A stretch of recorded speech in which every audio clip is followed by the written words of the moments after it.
we advocate the European Union as well as the American government to demand from the South African government to put an end date to all black economic empowerment affirmative action laws. The Trump administration as well as the European Union here in Europe must demand that the South African government put an end date to all racial laws in South Africa. My guest is Jaco Kleynhans, the head of international relations at Solidariteit. That's the solidarity movement in South Africa. Solidariteit has, I think, more than 500,000 members. It's, I think, the biggest in Africa, or at least the biggest in Southern Africa. Jaco is currently in Europe, where he's lobbying European governments against what the Solidarity movement calls South Africa's discriminatory race laws, as well, of course, as the government's controversial Expropriation Without Compensation Act. He has just been to Strasbourg, where he met with representatives of the European Parliament. He's been to Germany, France, Italy, and the Netherlands. Jaco, and I believe you will be returning to the Netherlands, and then you'll be on your way back to South Africa tomorrow or the day after tomorrow. Yeah, that's correct. Yes. So I've been in Europe for the last 3 weeks on this mission. It follows about 2 months after a similar visit to America, where I've also engaged in Washington with politicians. And we believe it's a very important year to do this. It's the year that the G20 summit will be hosted in South Africa in November later this year. And there will be quite a focus, a global focus on South Africa with the G20 summit, with world leaders attending the summit in Johannesburg, and renewed focus on South Africa and where South Africa stands today. Now, we as an organization and as a movement with 680,000 paid members believe that South Africa is moving in the wrong direction. We're very outspoken in terms of South African policy, not only foreign policy. We're very critical about foreign policy, but then specifically also the domestic economic policy. And that is where we refer to so-called racial laws, where there's just more and more laws enacted every year that prescribe certain quotas in certain industries, certain measures that need to be taken, more red tape for industry and for businesses that make it more difficult for organizations, also for foreign companies to invest in South Africa. And that's a big concern for us. And I think that's why we decided to focus this year very strongly on that before the G20 summit. Yeah, we're going to talk about those race laws. My impression was after the visit to Washington that, to say the least, the South African government was not happy. Yeah. So I would imagine that you'll get the same thing when you get back to South Africa. Yes. There'll be a lot of angry voices. Am I right in that? Yeah, you're absolutely correct, and I mean, it's based completely on a false premise. In the first place, we hear constantly the voices from the South African government saying that we as an organization are spreading false information. Now, that's absolutely not true. We publish all our information online. All our documentation are available. We hand it over to anyone who are interested in that. All my communication with members of the European Parliament are public. It's public knowledge. I've handed that over. That's public knowledge. I think what is important to understand also is that it's quite normal for organizations, lobby groups from different countries to lobby the American government or the European Parliament, the European Union, and different governments. You find that it's quite common. I mean, I've been in Strasbourg many, many times over the last 10 years, and always when I'm in Strasbourg, members of the European Parliament are also meeting with delegations from Israel to Armenia and African countries and different, not only different governments, but also different sectors of in countries, different lobby groups who lobby for certain economic policies and human rights policies that they want to be enacted, or maybe to lobby for certain humanitarian spending on projects in those countries. So I think what we are doing as the Solidarity movement is quite normal. normal. And I think that's our message to say is that you can't say that we are in some way acting outside the perimeters of what is acceptable in terms of diplomatic relations. Yeah, but I think that I read somewhere that somebody from the African National Congress this week, the last few days, said that, in fact, that you have the right to do what you're doing. Yes. So there seems to be that kind of admission. But let's just clear the air on some stuff here. Yes. Your mission is really to tell the world about as you described them, the race laws in South Africa, 140 plus race laws, and to put the focus obviously on expropriation without compensation. Those are the two key issues. Just for me to get a clear image, because there's perception and there's reality. Is it a perception or is it reality that you're also spreading the message that there is a genocide happening in South Africa? No, we're not spreading that. We're actually saying that there are no genocide happening in South Africa. There's no proof of any genocide in South Africa. And that's very clear our message. When I was in America, I was asked the same question by the Trump administration. And we've said, as Solidarity, that there's absolutely no genocide happening in South Africa. We never said that, I had to rectify this point in many, many instances, So the people saying that there's a genocide in South Africa are not part of the Solidarity movement. No one in our organizations are saying that. And where we get the opportunity to correct that perception, we do that. We've done that with the American government. I've done that at many different forums. Also in Europe, there's also certain groups in Europe who are saying on YouTube channels and all kinds of alternative media that there's a genocide happening against white people in South Africa. We say that's simply not true. It's not the case. We have a very, very serious problem, for example, with farm murders, with farm attacks. It's a serious problem. There's very few farmers in South Africa. People don't understand that there's less than 30,000 farmers, commercial farmers left in South Africa. And if there's between 50 and 60 murders of farmers every year, then that's quite a high number per capita. South Africa is a country with more than 60 million people, but there's only 29,000 farmers. So if 50 or 60 of them are killed, that's a very serious problem. And what we are lobbying for is that the South African government must declare farm attacks a priority crime, like they've decided to declare the violence on the Cape Flats outside Cape Town a priority crime. We believe that's necessary. It's terrible what's happening on the Cape Flats with all the violence there. We agree on the decision to declare that a priority crime. What we are asking is also declare farm attacks a priority crime, so that you have a specialized unit in the South African police force who focus only on solving those crimes. And the one reason for that is simply that less than 10% of farm attacks are ever prosecuted.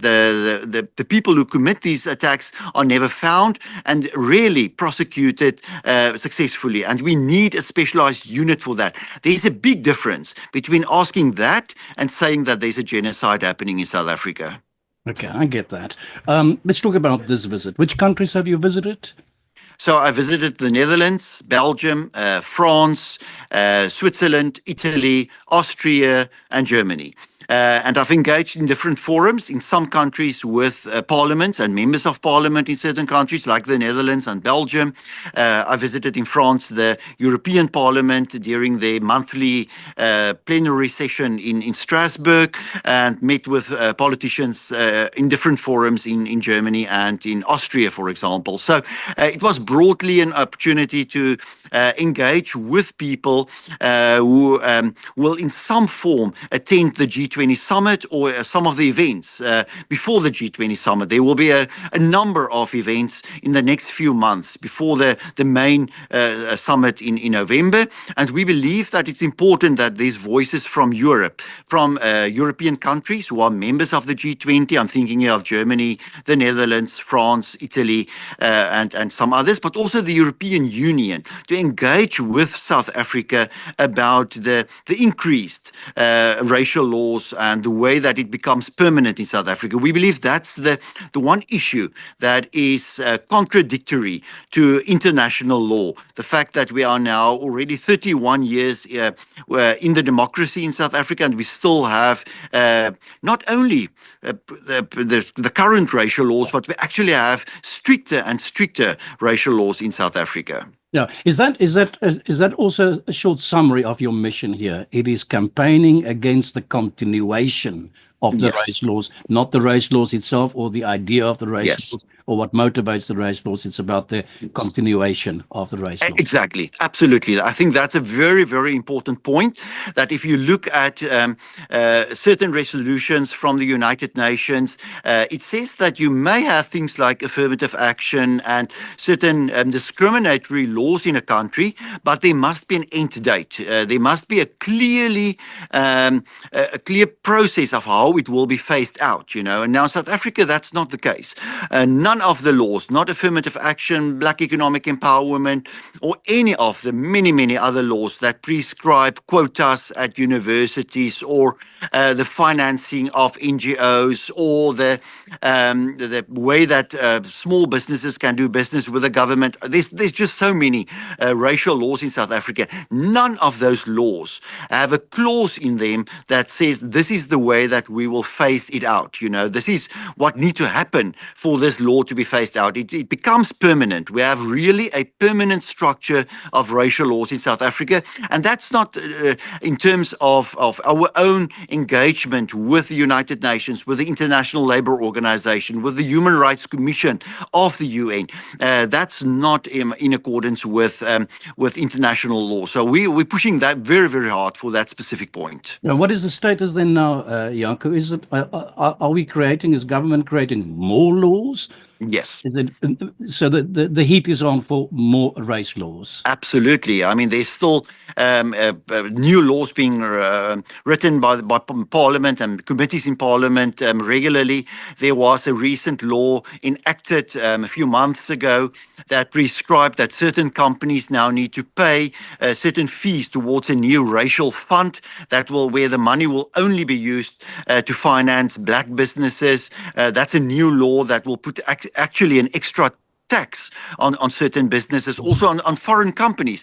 And what I hear from governments, I hear that from trade organizations, for example, in Germany. We have more than 600 German companies doing business in South Africa. And what is happening at the moment is that they're actually downscaling their business operations in South Africa. Some of the large German car manufacturers are closing down many of their branches in South Africa simply because the regulations become too much. There's simply too much pressure on all these companies to adhere to all these regulations and all these extra taxes in a sense, and we call it racial taxes that companies need to pay. And in that sense, we believe that it's also very bad for the South African economy. South Africa has a serious economic problem. I mean, we have extreme high levels of unemployment. Poverty is still increasing in South Africa. And we believe as Solidarity, there is only one way to successfully fix the economic problems in our country, and that is by growing the economy. Our economy is stagnant, and it has been stagnant now for many years. We need to grow the economy, and we believe that more regulations, more racial laws will lead to less economic growth. And we believe that's part of the problem at the moment with the economic crisis actually we face in South Africa. Yeah, I want to talk about the term that's used here, race laws. When you read in the paper Solidarity or AfriForum's people, that specifically, I think it was Solidarity, is attending a meeting at the United Nations to talk about race laws in South Africa. I spoke to Aaron Roots about a week or 2 weeks ago, and I told him that if I get into a taxi now and go into the city, and if the taxi driver will ask me, where am I from? And I tell him that I'm a South African, the first thing that he would say to me, I think the first thing would be, that's the country of a lot of violence and criminality. But the second thing that would pop up in his mind is, and he would say that, that's the country of reversed apartheid. So it's about perceptions. Is it fair to talk about race laws simply because of the contamination of the word the reference of the word that communicates maybe something that is not quite 100% correct? Is it not better to refer to to the term black economic empowerment, or to the term affirmative action that's used in America? My question is there not something a little bit disingenuous about using the term race law? No, we don't believe so, because all these laws specifically use racial terms, and it prescribes certain racial quotas, like at admissions at universities, which are prescribed by South African laws. If you look at this new act that was recently approved in Parliament on the new fund, the Transformation Fund within the Department of Trade and Industry, it very clearly prescribed certain racial terms, and that's our problem. It's all very racialized, but then the government tells us we must not talk about racial laws. We must talk about affirmative action, and affirmative action, in a sense, can mean something different. When you look at the American use of affirmative action, it's quite something different from what we see in South Africa. We must always remember that in America, affirmative action was used to improve the opportunities for a small minority of people. In South Africa, it's exactly the opposite. You can't use the same terms when you say that, well, whites in South Africa are 7% of the population. Then affirmative action means something different. You suddenly want to discriminate against a small minority to try and improve the lives of a huge majority of people, 80% of people. You need different terms, and you need different strategies. So we believe that it's the right term to use, this wording of affirmative action, and it, in a sense, links with the language used by the government, even by the deputy minister of the deputy president in South Africa, Paul Mashatile, who regularly use very racialized terms to describe political issues in South Africa. Yeah, let's talk about your reception here.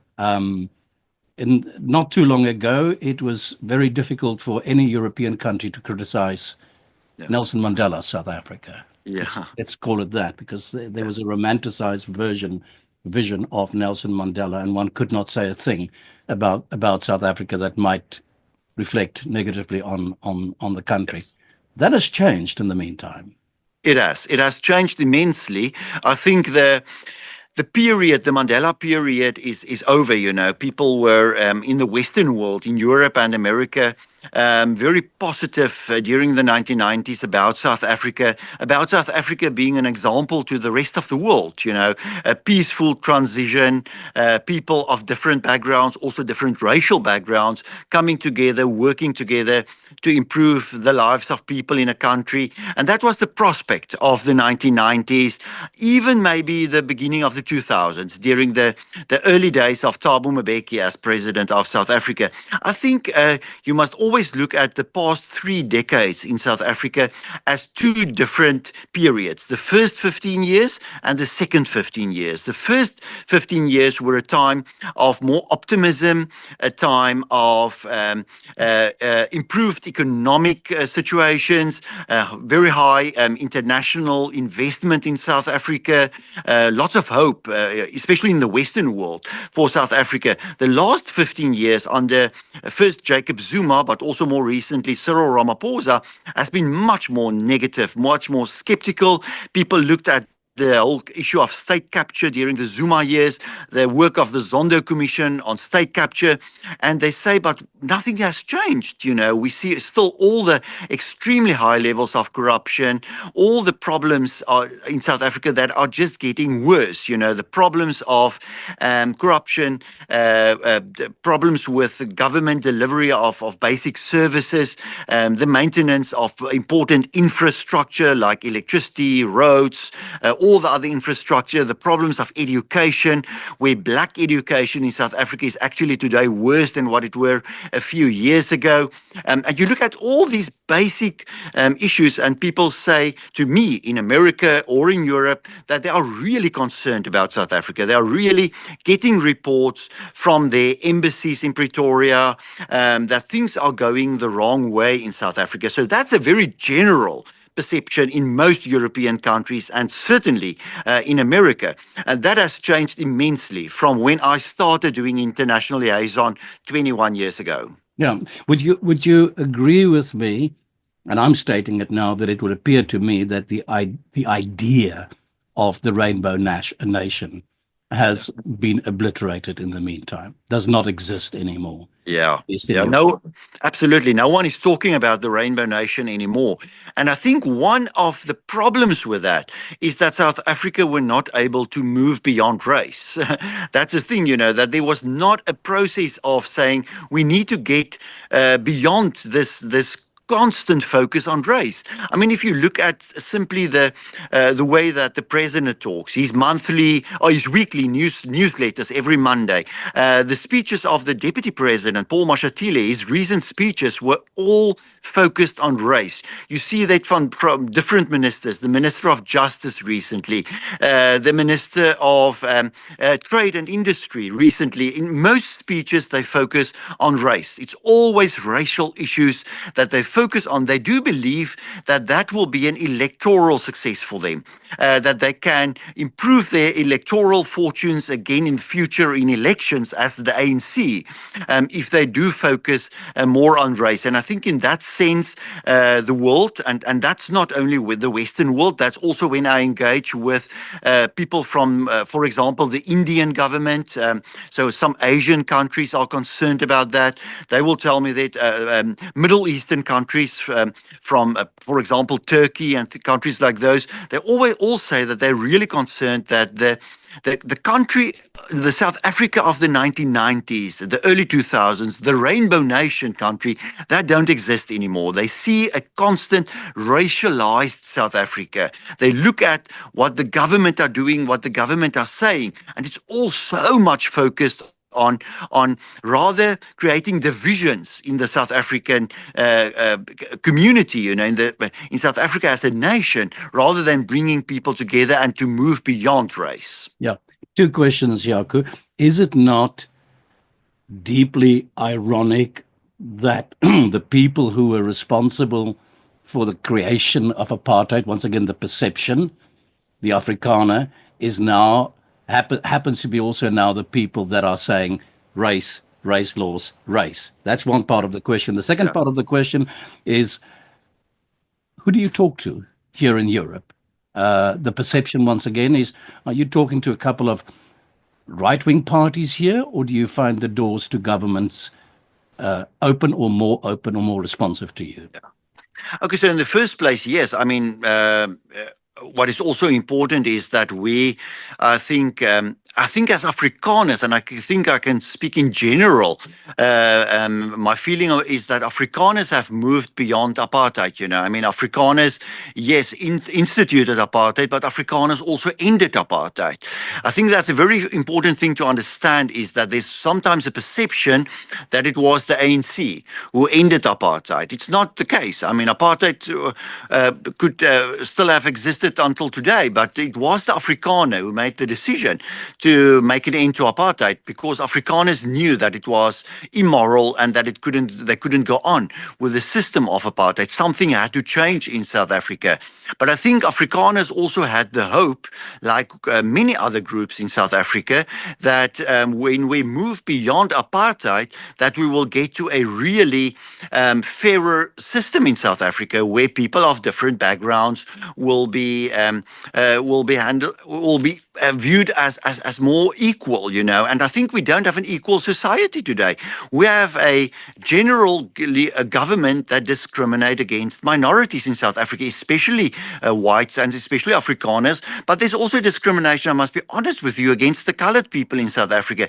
We as Solidarity has thousands of colored members, and many of them are discriminated against, especially in the Western Cape, where they find it more and more difficult to get promotions in government departments. So there's a general problem in KwaZulu-Natal. Many of our Indian members complain about discrimination against them there. So there's a problem when you institute things like racial quotas in government departments and those kinds of things, in general. On the second point, I feel very strong about engaging with political parties in Europe from all backgrounds. So when I visit the Dutch Parliament, for example, I write to all the political parties. I meet regularly with the Socialist Party, which were previously the Communist Party of the Netherlands. So I do meet with them. But yes, we have many right-wing parties who are very willing to talk to us, and I will talk to anyone who wants to talk to me.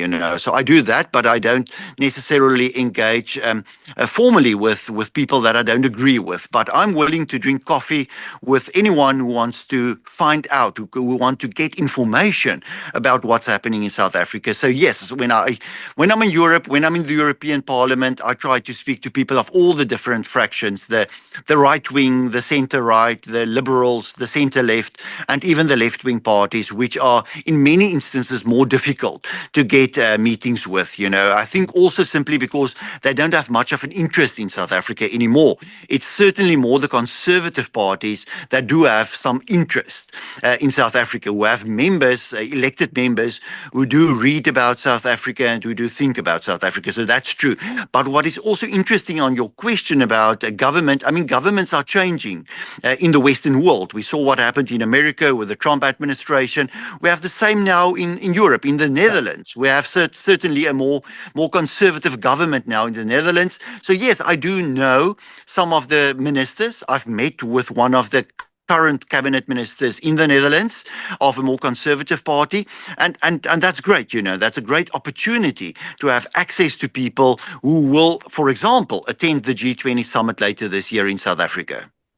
I want to ask you I'm just an average Dutchman. I bump into you and you tell me your story, and I'm saying to you, well, give me 3 laws that will tell your story.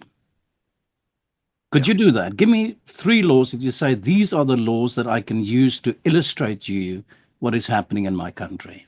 Yes, I mean, probably the best one is the Employment Equity Act, which prescribes affirmative action. Now, that law was recently amended that now prescribes certain quotas on different levels, so on management level, then middle management level, professional level, and then basic lower skilled levels in all South African companies. And there are racial quotas that will be implemented according to this amendment to the Employment Equity Act. And if companies don't adhere to that, they can get fines up to 10% of their complete business in a year. So that's a huge fine that will bankrupt many South African companies if they don't adhere to those specific quotas. I mean, that's a very, very good example. The second one is the one that I referred to earlier on, which is more recent and that still need to be implemented, and that is the new fees that bigger companies will have to pay for a transformation fund, and where this enormous fund of 100 billion rand will be used to promote black businesses. So that will put extra pressure on South African companies that are already working under a lot of pressure to pay all these extra fees. So I mean, that's just another example. The Act on Black Economic Empowerment is a very good example where there's more and more businesses who can't do business with the South African government simply because they are family owned. It's smaller companies, they're family owned, they have 1 or 2 owners, they don't have a 50% plus 1 black ownership, and they simply don't get contracts anymore with government and they go bankrupt. But remember that the vast majority of their employees are black. So the ownership may be, say, 50% or 60 or 70% white because it's a family business, but then many people lose their jobs because of this black economic empowerment law. So yeah, I mean, I can go on and on. The laws that prescribe quotas at universities, we also find that an extremely serious problem because we see so many young people leaving the country because they can't get into university to study simply because there's quotas in most faculties at many of our universities. Okay. Jochen, I'm now a member of one of the, not myself, I'm using this as an example, Mhm. a member of a left-wing party, member of parliament, says to you, but there's the other side to the story. And I've taken some notes of this and I want to present you with this. 30 years post-apartheid. White South Africans occupy approximately 62% of all top management roles. Black South Africans hold about 16% roles. Only 7% of South Africa's black population can call themselves part of the middle class. Whites, approximately 80%. The average white family's monthly income is 5 times higher than the average black income. This is my question. Does Cyril Ramaphosa have a point when he says, and I quote him here, transformation is not a favor to black people, it is a moral, political, and economic necessity? No, What's he's your response? completely wrong. He's completely wrong. Transformation are actually destroying the lives of black people in South Africa, simply because it is having such an extremely negative effect on economic growth. It makes it more and more difficult for people with current businesses to expand their businesses, to reinvest in the South African economy. And there's very good reasons why there are so many black people in managerial positions in South Africa. You can just simply look in the first place at education. I mean, the biggest crime against black people in South Africa the last 30 years were the destruction of black education in South Africa. There's the state of black education in South Africa is really a sad story. Just go to many communities and look at the state of schools. How can you say that after 30 years of democracy, so many hundreds of thousands of black children are still exposed to this kind of incompetence in terms of education? So that's a huge problem. If you look at the question about the middle class, yes, maybe that's correct, but there's more black people today in the middle class in South Africa than white people in the middle class. And where do the So black there are people in the 60 middle? million, there are 50 million black people and 5 million Exactly. who Yeah, have. yeah, exactly. But where? Okay, but where's the middle class? The black middle class all mostly work for the government Yeah. because there were complete transformation of the public sector, and most whites lost their jobs in the public sector. So where do the white middle class comes from? They're all entrepreneurs. It's people who started their own businesses, who create jobs. So we must be delighted Mhm. that there's many white people in the middle class. They don't work for government. Very few of them work for government. The problem is that the government wants to fix things with strict transformational laws rather than to make the cake bigger, to grow the economy and to create more opportunities for black people, to improve education so that black children can go to university, get good qualifications, start their own businesses, and not being dependent on government to create jobs for them. There's too many people working in the South African government. Our debt are increasing. We are paying 21% of the complete income of the state every month on interest on the South African government debt. It's an unsustainable situation. The one thing that President Ramaphosa are not talking about is the paying of taxes. There's 27 million South Africans dependent on social grants, on welfare. There's 7 million South Africans paying income taxes in South Africa. More than 50% of them are white. And that is a very important point to make. So white South Africans are paying their fair due to try and sustain a system that are completely unsustainable. You can't make or improve the lives of people by having them permanently on social welfare. You only improve people's lives by good education, good government service delivery, by growing the economy so that good jobs are created, so that people can create better lives for themselves. Yeah. Now I'm going to ask you a question that's really going to irk you, but I have to ask this question. It's 30 years post-apartheid. That's, I think, a big part of the question is, do white South Africans today still have a moral obligation to our history? And does that moral obligation necessarily translate into some form of affirmative action, some form of black empowerment? There's always the I think that's for any people in the world. There's some kind of moral responsibility towards history. I mean that's supposed to be the case for the Dutch and for the Germans and the Australians and the Americans and many other people. There's all peoples have a very complex history. And the same is for the Afrikaner the case. But I mean, I can use an example of any Afrikaner, even myself. I pay 35% income tax. I get absolutely nothing back from the South African government. My children is in a private school. I pay for private security. In my community where I live, we pay for the maintenance of our own roads because the government is not doing that. We maintain our own electricity infrastructure.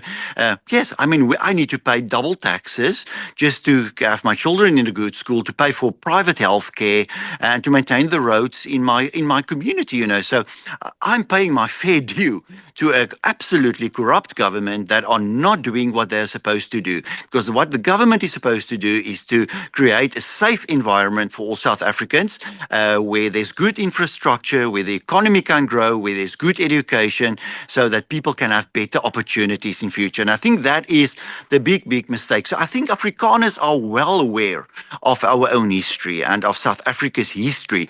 But I think also that most Afrikaners feel that we are doing our part. I think we as an organization, as Solidarity and AfriForum, are working with so many black communities in agricultural projects, where we get sponsorships from agricultural companies, and we improve people's lives in rural areas with all kinds of projects. So we are doing our part to improve not only people's livelihoods, but also relationships between people of different backgrounds, different cultural groups. We have a whole department in our organization only on what we call intercultural relations, because that's extremely important. We can't live in a country where people hate each other. People need to work together. Our problem is not with the people of South Africa, it's with the government. We do believe that the government, in their rhetoric and what they are doing and the laws that they are installing, that they are actually creating a very dangerous situation where we have more and more racial tension, political tension, that can at the end lead to more trouble in our country. Yeah. Why do you think, and that's once again the perception that BEE has failed? I know that, and if you read about it, one would say, well, it's enriched a few at the top, that only Yeah. the buddies have actually Yes. gained from this, but it has not reached the middleman. Why do you think it's failed? I think it's failed because there's, in the first place, so much corruption. There was so much corruption involved with BEE. There was so many different schemes to enrich only people who are politically very well connected. We had within the ANC the whole cadre employment program, so people who were very high up in the ANC got all the BEE opportunities, So if, for example, a mining company had to do a BEE transaction, so they reached out to someone in a very senior position within the ANC. That person were given shares in a certain mining company, and a very small group of people became extremely wealthy. I mean, our own president is a good example of that. President Ramaphosa is one of the wealthiest people in South Africa, and he became so wealthy because of black economic empowerment. But it's only one individual. If you drive through rural areas, very few people in rural black areas in South Africa ever benefited of black economic empowerment. Why is that? Because there's not good education, there's not good infrastructure developed in those areas. I mean, if you look at many of the rural black communities, the roads are worse than what it were 20 or 30 years ago. The electricity infrastructure is terrible, the water infrastructure, I mean, in every level of what you need for economic growth. If you want to have real black economic empowerment, you need to have good education and good infrastructure. You need to create the environment where black people can create their own businesses. But if you have the current kind of schemes that you have in South Africa, where you force companies to have certain schemes where they can say, okay, now we 20%, we have 20% or 30% black ownership, then you have these individuals who are extremely enriched by big companies, because big mining companies and other big industries, they just bought BEE. So they bought individuals to become their BEE partners, but that was not broad-based black economic empowerment. That was really the empowerment of only a few people. Yeah. Um, we all, I think, are justified in being angry, angry with the massive corruption within government. I made a little fun exercise the other day and asked artificial intelligence to do some sums for me, and I calculated that had it not been for the hundreds and hundreds of millions of trillions of rands that had been stolen by the few, we could have built, in today's terms, something like 10 million RDP homes with the money lost just through corruption. So we're clear about that. Question, though, is a point during the last election, something like 65% of the voters in South Africa voted for left or socialist leaning parties. My my question to you is, yes, it's okay and fine to be angry and to acknowledge everything that had gone wrong, but what do we do now? Yeah, What is the I plan think for the future? yeah, that's a very important question. I just want to respond quickly on the question of last year's election in South Africa, because that's very important. Yes, if you add up the ANC and MK and EFF, together they got about two-thirds of the votes. But what is very important is that we had the lowest turnout since 1994 in the last year's election. If you look at black people who are eligible to vote, less than 30% of black eligible people voted in last year's election. So what are black South Africans doing?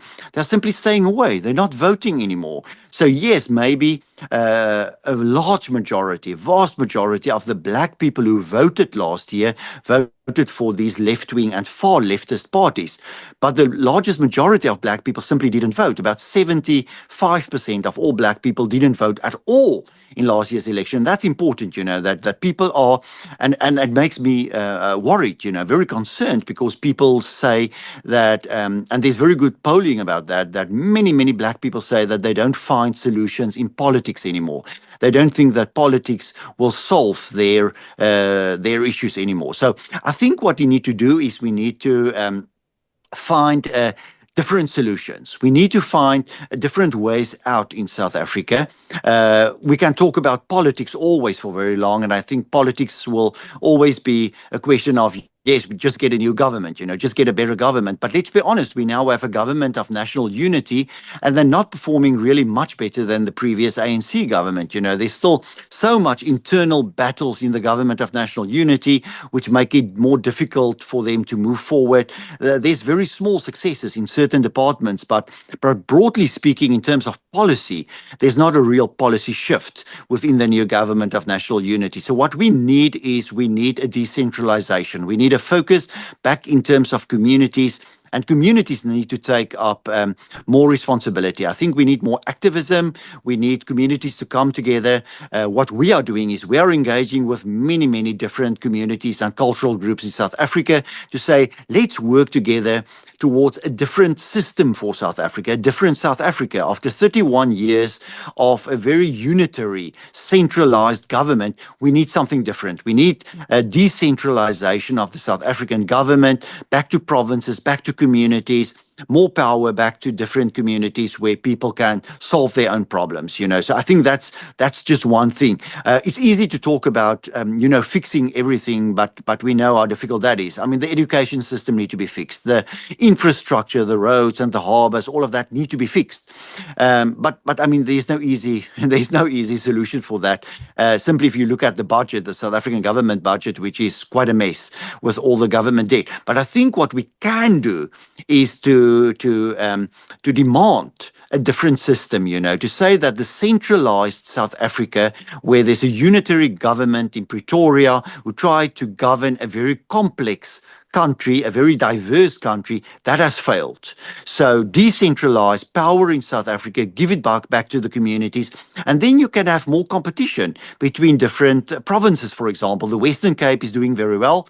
I wish for other provinces also to do better. There's certainly an improvement in the government in KwaZulu-Natal with the current coalition government that we have in KwaZulu-Natal. That may be a good example in future, but then give more power to more decentralized governments so that they can fix the harbors that's not working, the police force that's not working, not doing their job. So I hope we can work towards a better political system in South Africa in the next few years. Yeah, this is going to be my last question, Jaco. With regard Black economic empowerment, are you saying, and is this your message also to the European Union, it's time to chop off the head? It's time to stop this? Or are you saying, no, no, no, let's phase it out? Or are you saying, well, let's see if we can't find somewhere in the middle to sustain maybe parts of it? What do you want the European Union to support, and what are you really advocating for? Yeah, well, we advocate the European Union as well as the American government to demand from the South African government to put an end date to all Black economic empowerment affirmative action laws, So we don't say stop it next week, because that's not going to happen. We don't say that the Trump administration must demand that, because we want a good trade policy with the American government, and we actually are assisting with that. I've been engaged with the Trump administration for the last few weeks on proposals about a good trade agreement between South Africa and America. But what I've proposed, and I'm very honest about that, is that the Trump administration, as well as the European Union here in Europe, must demand that the South African government put an end date to all racial laws in South Africa. I think that's absolutely necessary, that's moral, that's internationally acceptable. There's never been in the history of the world a country with so many racial laws that became so permanent. That was not the case in Malaysia, where you had affirmative action. No, actually, that was not the case even in Zimbabwe, our neighboring country. So we need it to be phased out. Just for clarity's sake, are we talking phasing out? Are we saying let's phase this out in the next 5 years, next 10 years, next 20 years, or next month? Yeah, well, I think next month is not possible. And that's the kind of thing that you can easily say, oh, I wish that it will be phased out by next month. We all know that's not going to happen, In our case, as an organization, we hope sooner than later, It will always be for us sooner than later. But we need a change in how we perceive these laws, because the Deputy President, Paul Mashatile, wants these things to be more permanent, We want it to be less permanent. We want less of it. We want processes to get beyond the racial laws. So we can all speculate on how many years or whatever, but we want it not to be permanent. Yeah, I keep on saying it's my last question, but you've been around Europe now, all these European capitals now for a couple of days, a couple of weeks, whatever the case might be. What's your honest, objective take on not only your own success, but the willingness of Europe to say, well, I think you say somewhere that these countries have a moral responsibility towards South Africa. Well, then to step up, absolutely, genuinely, objectively, not the hope, but in realistic terms, what are the chances that some European countries will, well, not quite the Trump effect, but will move in that direction?